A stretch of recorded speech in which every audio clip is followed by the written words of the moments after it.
नमस्कार दोस्तों, welcome to my channel.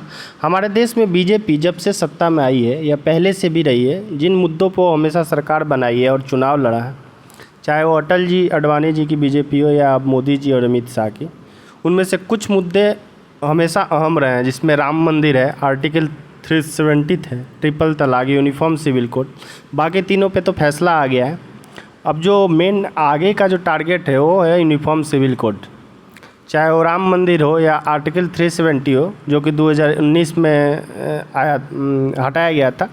Triple तलाक को भी फैसला आ गया है। अब सरकार जोरों से यूसीसी के मुद्दा उठा रही है और इसको लेके एक नई डेवलपमेंट हुई है। तो हम लोग इस वीडियो में जानेंगे कि क्या नई डेवलपमेंट हुई है और ये मुद्दा आज़ादी से लेके अभी तक बात तक क्यों चल रहा है और इससे फैसला क्यों नहीं आ पाया। कुछ इतिहास में भी देखेंगे और भी बहुत कुछ। तो चलिए आगे बढ़ते हैं।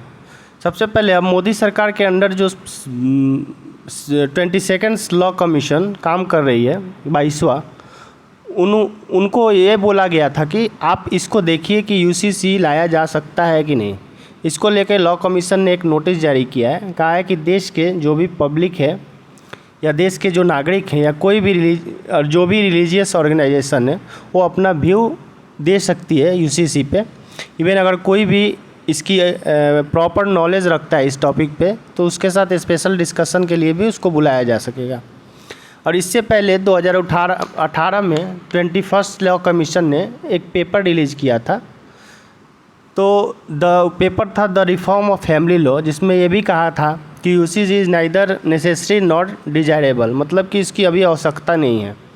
पर अब 5 साल बाद जो 22वां लॉ कमीशन है, जिसके हेड हैं कर रहे हैं फॉर्मर कर्नाटका के हाई कोर्ट चीफ जस्टिस हैं ऋतुराज अवस्थी, उन्होंने बोला है कि इतने सालों में बहुत कुछ बदल गया है।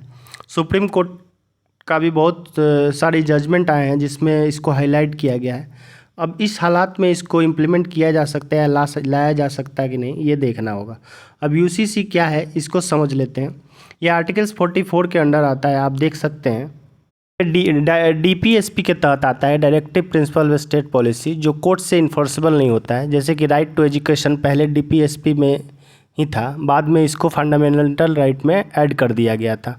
वैसे ही इसको भी ऐड करना होगा पार्लियामेंट से, तभी जाके इसको ये कोर्ट से इन्फोर्सेबल होगा, क्योंकि डीपीएसपी इन्फोर्सेबल या जस्टिसेबल नहीं होता है। अब ये तो कॉन्स्टिट्यूशन भी हो गया। अब इसको आसान भाषा में समझ लेते हैं कि यूनिफॉर्म सिविल कोड होता क्या है। यूनिफॉर्म सिविल कोड का अर्थ होता है भारत में रहने वाले हर नागरिक के लिए एक समान कानून, चाहे वो किसी भी धर्म या जाति का क्यों ना हो। समान नागरिक संहिता में शादी, तलाक और ज़मीन जायदाद के बंटवारे में सभी धर्मों के लिए एक ही कानून लागू होगा। इसका अर्थ है कि एक निष्पक्ष कानून है जिसका किसी धर्म से कोई ताल्लुक नहीं है। अब इसके कुछ इतिहास में देखते हैं कि अभी तक ये क्यों नहीं हुआ। तो इसको समझने के लिए अगर थोड़ा सा हम पीछे जा जाते हैं आज़ादी के पहले, तो 1840 से 1840 से कुछ लॉ बनना स्टार्ट हुआ था इंडिया में।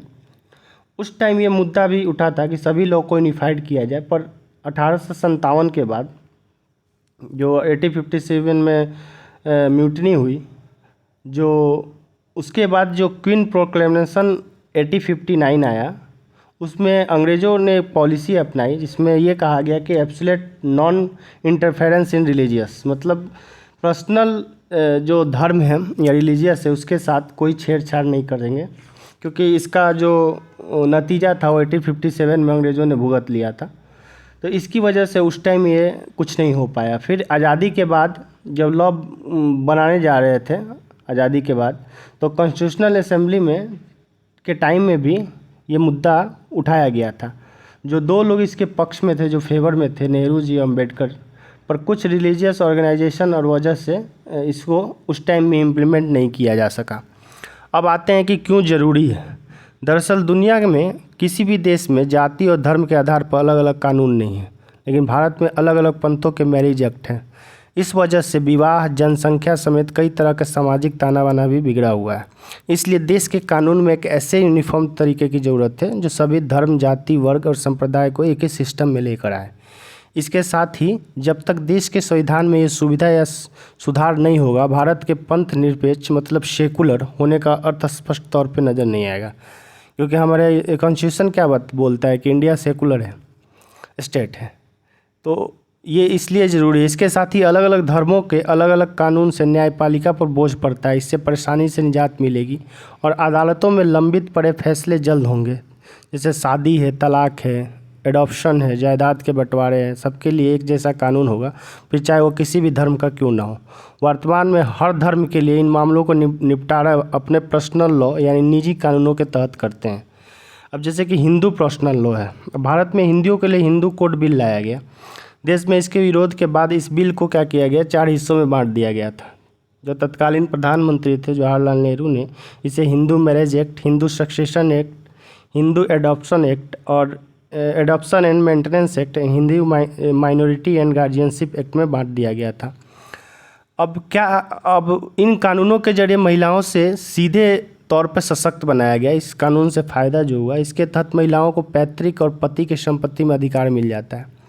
इसके अलावा अलग अलग जातियों के लोगों को एक दूसरे से शादी करने का अधिकार है, लेकिन कोई व्यक्ति एक शादी के रहते दूसरी शादी नहीं कर सकता है। ये हिंदू लॉ में है। अगर वहीं मुस्लिम पर्सनल लॉ की बात करें तो पहले लॉ के अंतर्गत शादीशुदा मुस्लिम पुरुष अपने पत्नी के महज 3 बार तलाक कहकर तलाक दे सकता था। ये आपको पता है, जो ट्रिपल तलाक का कानून आया और इसको 2019 में ख़त्म कर दिया गया था। 3 तलाक के बिल पास होने के बाद प्रधानमंत्री मोदी ने भी कहा था कि ये कुप्रथा जो पीड़ित मुस्लिम महिलाओं को इससे न्याय मिलेगा। अब महिलाओं के इससे एडवांटेज क्या है, तो एडवांटेज इससे ये है कि महिलाओं की स्थिति सुधरेगी, क्योंकि यूनिफॉर्म सिविल कोड लागू होने से महिलाओं की स्थिति सुधरेगी। कुछ धर्मों के पर्सनल लॉ में महिलाओं का अधिकार सीमित है। इतना ही नहीं, महिलाओं को अपने माता पिता के संपत्ति पर अधिकार या गोद लेने जैसे मामलों में एक भी समान नियम नहीं लागू होंगे। अब इसका विरोध क्यों हो रहा है, तो इसका विरोध करने वालों का मत है कि ये सभी धर्मों पर हिंदू कानून थोपने जैसा है, जबकि इसका उद्देश्य साफ तौर पर सभी के समान नज़र से देखना और न्याय करना है। कई मुस्लिम धर्मगुरुओं और विशेषज्ञ ने यूनिफॉर्म सिविल कोड को लागू करने के पक्ष में नहीं। उनका कहना है कि हर धर्म की अपनी मान्यताएं और आस्थाएं होती है, ऐसे में उन्हें नज़रअंदाज नहीं किया जा सकता है। अगर बात करें कि अगर वर्ल्ड में और अलग अलग देशों के, तो भारत के समान इसे लेकर बड़ी बहस जारी हो रही है। वहीं दूसरी ओर मान लीजिए कि हमारे पड़ोसी देश है, जो पाकिस्तान है, बांग्लादेश है, मलेशिया है, तुर्की है, इंडोनेशिया, सूडान है, इन देशों में यूनिफॉर्म सिविल कोड लागू किया जा चुका है। ये सब देश जो हमारे पड़ोसी देश मैंने आपको बताया, इवन बांग्लादेश में भी यूसीसी लागू किया जा चुका है। अगर उसके बाद सुप्रीम कोर्ट की बात करें, क्योंकि सुप्रीम कोर्ट ने कई बार टिप्पणी कर चुका है इसके बारे में, जैसे कि शाहबानो केस 1985 का, इस पे भी सुप्रीम कोर्ट ने बोला था कि सरकार सभी नागरिकों के लिए एक समान नागरिक संहिता बनाए, लेकिन इसे बनाने के लिए सरकारी स्तर पर प्रयास किए जाने का कोई ठोस प्रमाण अभी तक नहीं मिला है। फिर सरला मुगदल केस जो 1995 में हुआ था, उस टाइम भी इसको लेके यूसीसी को लेके सुप्रीम कोर्ट ने टिप्पणी की थी। फिर जॉन बलवतम केस 2003 में आया था और उस टाइम भी सुप्रीम कोर्ट ने कहा था कि यह दुख की बात है कि आर्टिकल 44 को आज तक लागू नहीं किया गया। संसद को मतलब अभी देश में एक समान जो यूसीसी है लागू करने के लिए कदम उठाना चाहिए।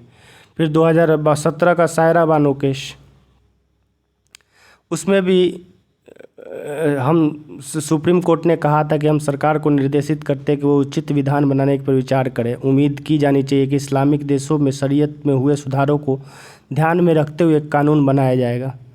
जब ब्रिटिश सरकार भारतीय दंड संहिता के माध्यम से सबके लिए एक कानून लागू कर सकती है, तो भारत पीछे क्यों रहे।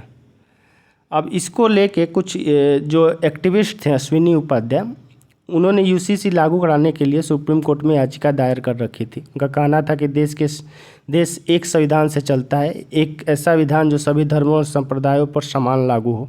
किसी भी पंथ निरपेक्ष देश में धार्मिक आधार पर अलग अलग कानून नहीं होते हैं।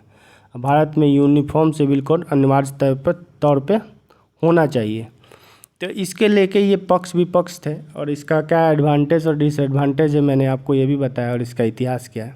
तो इससे जुड़े ये कुछ मुद्दे थे, जो इन्फॉर्मेशन थे, जो मैंने आपको बताया।